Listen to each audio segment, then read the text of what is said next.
Sir এদিকে, sir সামনে।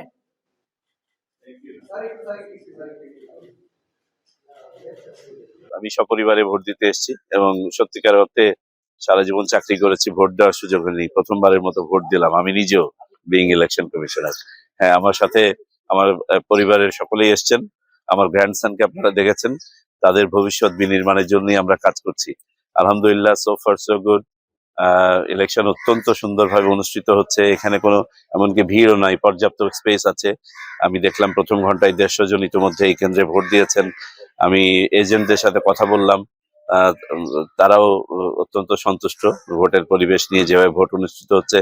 এখানে কোনো ওয়েট করতে হচ্ছে না, ভোটারদেরকে আসছেন, ভোট দিয়ে চলে যাচ্ছেন। আলহামদুলিল্লাহ, ইনশাল্লাহ খুব সুন্দরভাবে ভোট অনুষ্ঠিত হবে এবং সারা দেশেই আমি যে প্রাথমিক ফিডব্যাক পেয়েছি অত্যন্ত সুন্দরভাবে ভোট অনুষ্ঠিত। আপনাদের সকলের প্রতি আমার একটি আহ্বান আছে, আসুন এই রমজানে আপনাদের যার যার বাড়ির কাছে মসজিদে সামর্থ্য অনুযায়ী ইফতার নিয়ে পাড়া প্রতিবেশী সকলকে সাথে নিয়ে একসাথে ইফতার করি। বিভিন্ন জায়গায় টাকা নিয়ে বিভিন্ন প্রার্থীরা আসলে ধরা যাচ্ছে, আটক করা হচ্ছে যৌথ বাহিনী থেকে শুরু করে আইন শৃঙ্খলা। এই বিষয়টা বলবেন যে এই সময় এসে এটা কি অ্যালার্মিং কিনা, বা এই না না, এটা অ্যালার্মিং না, বরং ধরা পড়াটা ভালো।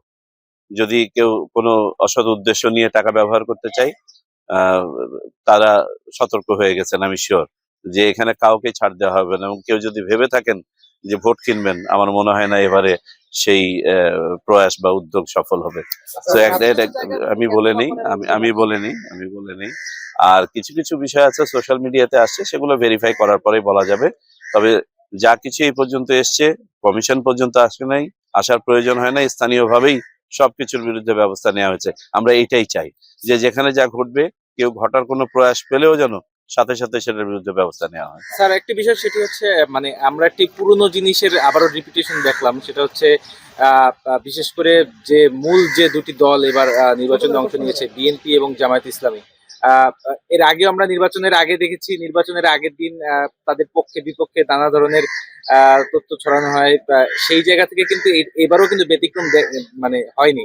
আমরা দেখেছি গতকাল রাত থেকে সামাজিক যোগাযোগ মাধ্যমে প্রশ্নটা বলে আর কি করা হয়েছে। ওকে, আমি বুঝেছি। এই সোশ্যাল মিডিয়ায় তথ্য ছড়ানোর ব্যাপারটা শুধু বাংলাদেশের সমস্যা না, সবখানকার সমস্যা। তদুপরি আমরা সোশ্যাল মিডিয়ায় যাতে কোনো মিসইনফরমেশন না ছড়ায় বা মিসইনফরমেশনের পরিমাণ কমে, সেই জন্য সর্বতোভাবে সচেষ্ট আছি এবং কাজ করে যাচ্ছি। তদুপরি আপনারা জানেন, এটা একটা ডাইনামিক ডোমেন, আমরা কোনো রেস্ট্রিকশন ইম্পোজ করি নাই। এবং এখানে পলিটিক্স আছে, আবার মানুষের ইউফোরিয়াও কাজ করে।